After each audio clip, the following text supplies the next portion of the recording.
కవులు ఇద్దరు కలిసినప్పుడు ప్రివ్యూ సినిమా గురించి. అవునవునవును. మెడ్రాస్‌లో పాండ్య బజార్‌లో హ్మ్. కృష్ణవేణి అని ఒక థియేటర్ ఉందండి. అక్కడ ప్రివ్యూ వేసేటప్పుడు టెక్నీషియన్స్ అందరిని పిలుస్తారు. థియేటర్‌లో కూర్చుంటే ఎంతకీ సినిమా వేయరు. కృష్ణశాస్త్రి గారు బయటకొచ్చారు. సినిమా చూపిస్తామని చెప్పి మమ్మల్ని ఈ విధంగా ఒక్కలో చంపటం మీకేమన్నా భావ్యంగా ఉందా? ఆత్రేయ గారు ఏం మాట్లాడకుండా, ఇప్పుడు చెప్పొచ్చో లేదో అక్కడ జరిగినటువంటి సంభాషణ నేను చెప్తున్నాను. నాగేశ్వరరావు గారు 4 సార్లు పుట్టాడా?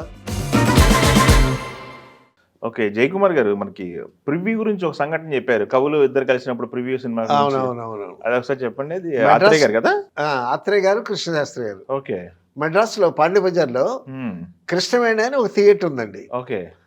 ఆ కృష్ణవేణి థియేటర్లో ఎక్కువ తెలుగు సినిమాలు వేస్తారు. హ్మ్. అప్పుడు మెడ్రాస్‌లో ఉండేటప్పుడు తెలుగు సినిమాలు చాలా తక్కువ థియేటర్స్‌లో వేసేవాళ్ళు. అక్కడంతా తమిళనాడు కదా. అవును. తమిళ సినిమాలు ఎంజీఆర్వి, శివాజీవి, ఆ సినిమాలు మేము చూడటం కూడా ఎక్కువ సినిమాలు వాళ్ళవే చూసేవాళ్ళం. హ్మ్. కృష్ణవేణి థియేటర్లో పాండ్య బజార్‌లో మొత్తం తెలుగు సినిమాలు వేసేవాళ్ళు. హ్మ్. అప్పుడప్పుడు మార్నింగ్ షోస్ ఈ లాల్ అండ్ హార్డీ సినిమాలు వేసేవాళ్ళండి. కామెడీ సినిమాలు మార్నింగ్ షోస్ సండే. హ్మ్.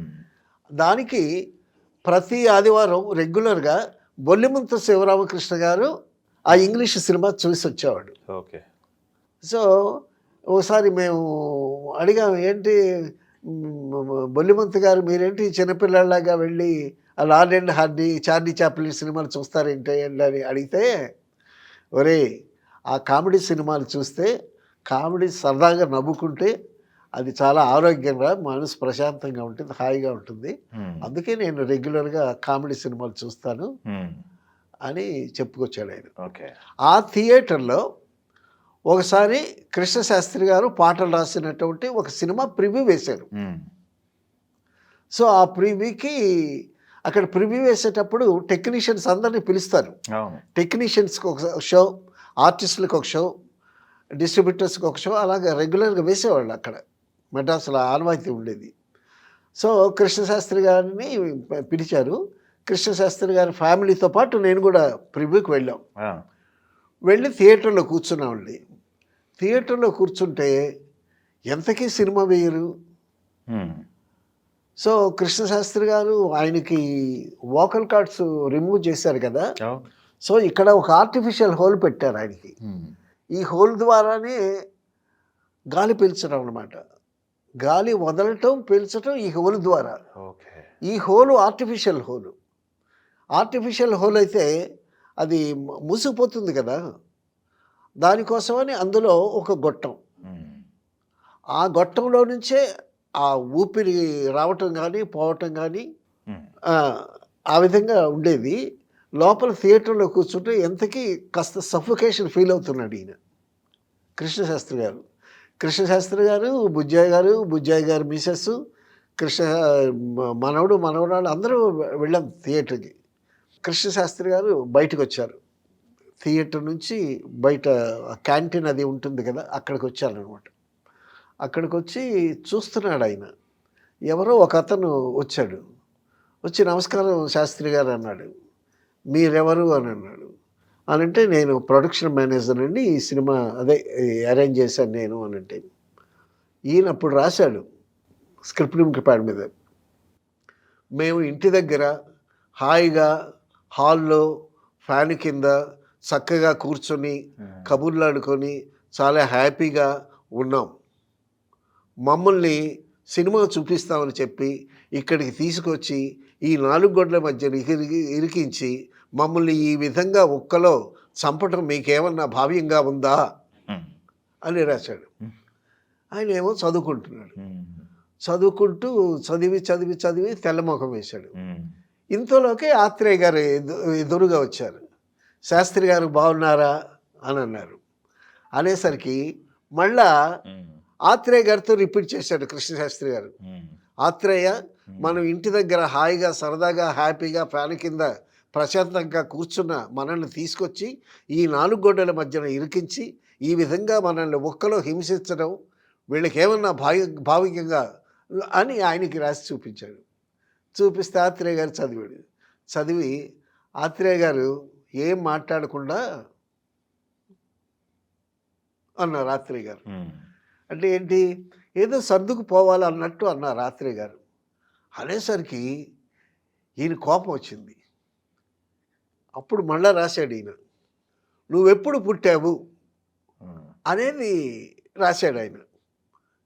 అనంటే నేను పలానా సంవత్సరంలో పుట్టాను అని ఆయన చెప్పాడు. ఆయన నోటితో చెప్పడం, కృష్ణశాస్త్రి గారు స్క్రిప్టింగ్ ప్యాడ్ మీద రాయటం. నేను పలానా సంవత్సరంలో పుట్టాను అని ఆత్రేయ గారు చెప్పాడు. కృష్ణశాస్త్రి గారు ఏం రాశాడు, నేను పలానా సంవత్సరంలో పుట్టాను అని ఈయన రాశాడు.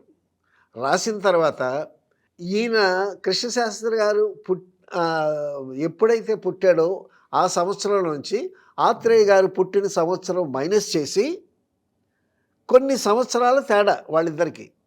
కృష్ణశాస్త్రి గారు బాగా చాలా పెద్ద ఆయన కదా, తర్వాత కదా ఆత్రేయ గారు. సో ఒక 10 సంవత్సరాల తేడా ఉందనుకోండి వాళ్ళిద్దరికీ.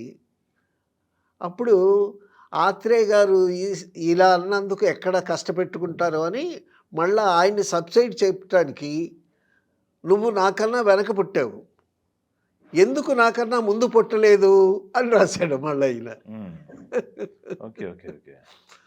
అంటే నేనేదో చెప్పాను, నేనేదో చెప్తే నువ్వు సర్దుకు పొమ్మని నువ్వు నాకు చెప్పేంత వాడు అనేటటువంటి మీనింగే కదా. అవును, నువ్వు నాకంటే చిన్నవాడివి, నాకే నువ్వు నీతులు చెప్తావా, నీతులు చెప్తావు అన్నట్టు. సార్ నాకన్నా ఎందుకు ముందు పుట్టలేదు అనేసరికి అప్పుడు నోరు విప్పాడు ఆత్రేయ గారు. ఏం లేదు శాస్త్రి గారు, మిమ్మల్ని పెద్దవాళ్ళగా కొలుచుకుందామని నేను లేటుగా పుట్టాను అన్నాడు ఆత్రేయ గారు. సో ఒక ఇద్దరు కవులు, ఒక ఇద్దరు మేధావులు కలిసేటప్పుడు వాళ్ళ సంభాషణ ఏ విధంగా ఉంటుంది అనేటటువంటిది. తర్వాత అసలు మరొక విషయం, ఆ మేనేజర్తో అన్నాడు కదా, మరి మమ్మల్ని ఎందుకు ఈ విధంగా ఇక్కడ ఇంతసేపు వెయిట్ చేయించి సినిమా చూడకుండా చేశారనంటే, ఇప్పుడు చెప్పొచ్చో లేదో, బాగుంటుందో లేదో, అక్కడ జరిగినటువంటి సంభాషణ నేను చెప్తున్నా. అందరూ అప్పట్లో అందరూ మేధావులే. నాగేశ్వరరావు గారు మేధావి, కృష్ణశాస్త్రి తక్కువవాడేం కాదు, మహాకవి ఆయన.